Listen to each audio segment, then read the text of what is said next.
Right, and it's almost as if like they're proud to say, "Hey, look at what I'm doing," and then when they get confronted by it, it's like, "No, I didn't do that." Google strategist admits company is favoring Kamala Harris in 2024. Here we go again. Election ads, undercover video reveals. So before we even say anything about this, let's see what this video has in store for us. Let's see, where is the video? Is it here? Oh, it's not a video. Scanner, you tricked me. All right, I guess I will read the story. I'll go look for it while you read through. We'll get it going. Sounds good. All right, so undercover footage has surfaced showing Google strategists acknowledging that the tech giant is manipulating its search engine advertisements to benefit Vice President Kamala Harris in the 2024 election.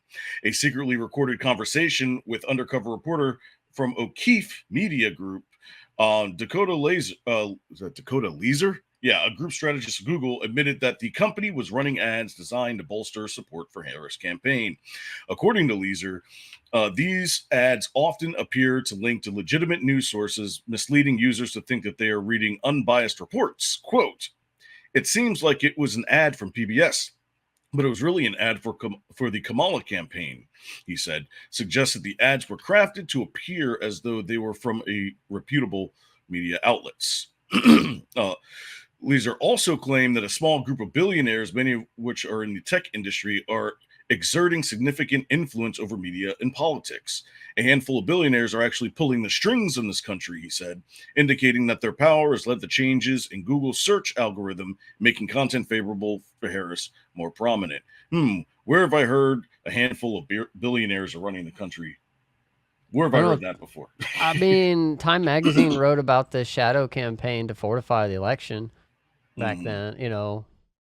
So, and if anybody wants to hear more about, you know, the Google's, you know, stranglehold on the algorithms and whatnot, go listen to Joe Rogan's recent podcast where he interviewed Dr. Robert Epstein, or Epstein, I think is how he pronounces it. I don't know. There's like 5 Epsteins. One's dead, and the other one is a scumbag too.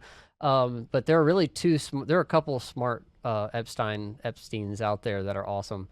And Robert Epstein he was a he says on Rogan's podcast, I used to admire Hillary Clinton until she disparaged me on Twitter and called my life's work basically trash. And so yeah, he has a lot to say about it, and his work uncovers this stuff that is being corroborated here from the horse's mouth. And I dropped you a link in the private chat here on the yard. If you want to, that's the O'Keefe Media Group account. So that's the post about it.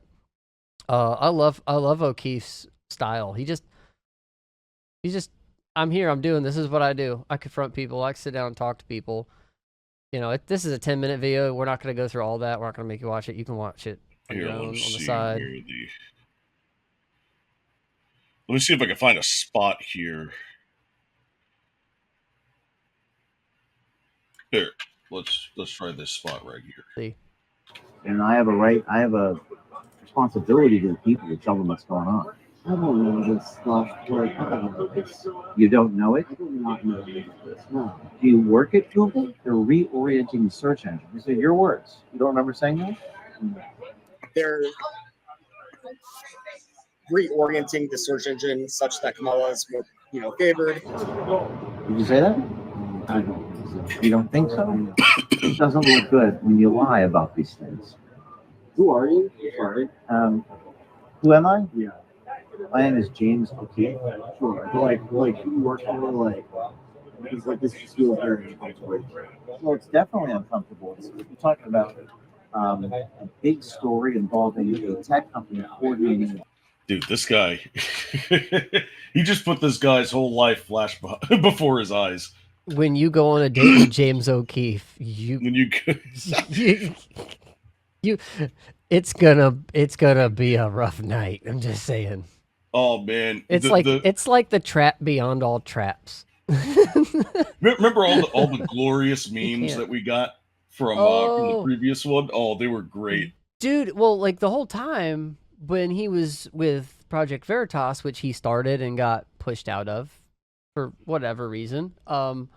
The whole meme was going on a date with James O'Keefe. But we never got to actually we knew it wasn't him because we could hear the voices, right, of whoever his reporters were, his undercovers. And then he did it he did the meme. And he went on a date with I think it was a White House person that was gay, some gay dude from the White House, and like there were flower petals on the floor, there was everything. This guy was about to wine and dine James O'Keefe, and he played the part so well. I can't even. It was I was dying. disguise. Like Yeah, what disguise? there was no disguise. He just walked in being disguise. him, like. You'd think that there was in the break room somewhere in all of these lefty places, they would just have James O'Keefe's picture there, like, don't ever talk to this guy. Never. In like big letters, stay away, red flag, James O'Keefe. Like they don't that's the thing. Yeah, they don't know. Most of these people don't. This guy doesn't even know who he is.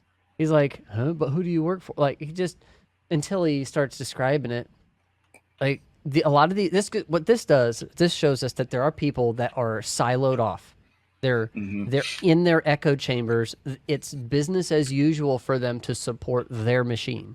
Exactly. Whatever lane they're in, they have the cruise control on. It gets me from point A to point B. I don't care what's going on in the lane next to me. I'm not getting over for the flashing lights in the median. I don't care. That's what these people are.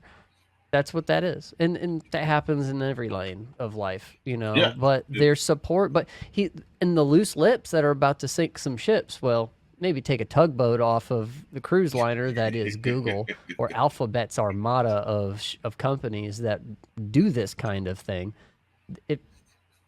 This stuff is most of the time. This stuff is it's going to be us and our friends and their friends. And then you have to break into people's echo chambers with this content and show them. Look, they're telling you. The people that work for them are telling you. Quit calling me the conspiracy theorist. Their own employees say it. Right, and it's almost as if like they're proud to say, "Hey, look at what I'm doing," and then when they get confronted by it, it's like, "No, I didn't do that." Like this is the antithesis. Antithesis. Did I say that right?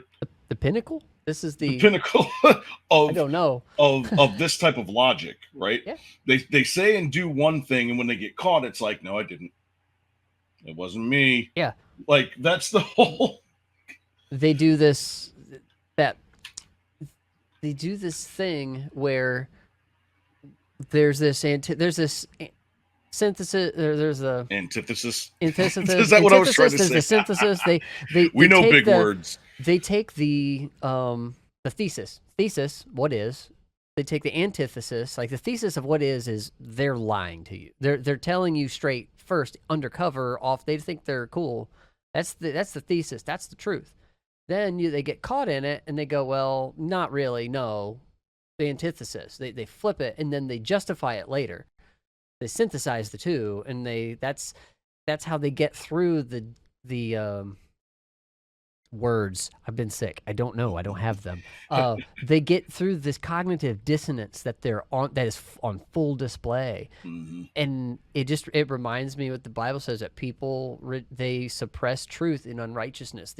Their own internal evil, sinful nature is like, nope, I didn't say that. Got you on camera, wasn't me. But that's your face. It's the SpongeBob meme, right? This is you, yeah.